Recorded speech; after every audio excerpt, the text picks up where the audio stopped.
Have you ever needed to make a decision that required wisdom? Of course you have. Maybe whether to take this job or that job, or to move here, move there, whether to trust this person with your time or your money. Life is full of decisions, left or right, yes or no, this or that. Our life is made up of choices. In fact, the Cornell University estimated that we make 227 decisions each day alone that we are semi or conscious of regarding food alone. So it's estimated that the average adult makes about 35,000 remotely conscious decisions every day.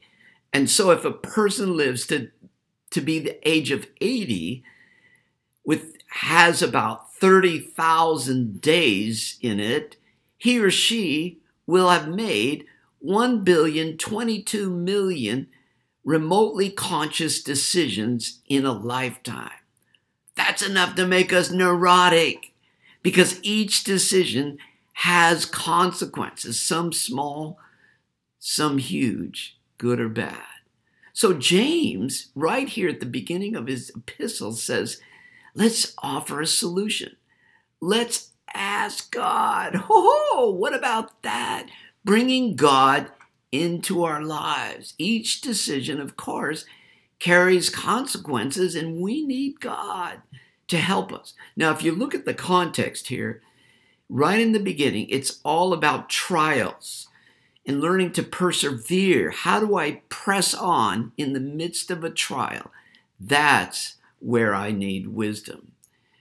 So God, He wants us to bring Him into the messy, the stuff of our lives, the upsetting things, the difficult people, the circumstances, the how should I respond moments to life. You know, the Bible is full of stories, but the stories are largely about wisdom.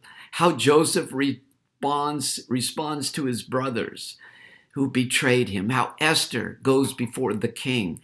How Ruth follows Naomi. How Daniel speaks to the king. Tough moments that required prayer for wisdom, and God gave it to them. But our hero, Jesus, that's what He asked for in the Garden of Gethsemane. Jesus asked for the Father for wisdom in the critical moment, and He decides out of that moment to go to the cross, which has long-range repercussions for you and me. And aren't you glad He asked for wisdom? So what situation are you facing at school, work, or your future? Aren't you glad God cares about you and every detail of your life so that we can ask for wisdom? Football season's over, but in football there are several layers of wisdom, strategies. There's the quarterback who's giving the rest of the players, the team, in the huddle, the wisdom. Here's the play. But then there's the head coach who, along with the offensive and defensive coordinators, are sending in plays into the quarterback. But then there's the people high up in the booth, those coordinators who are watching the game with a bird's eye view, and they're saying to the head coach, this is what we're seeing. This is wisdom, and the coach sends this into the quarterback.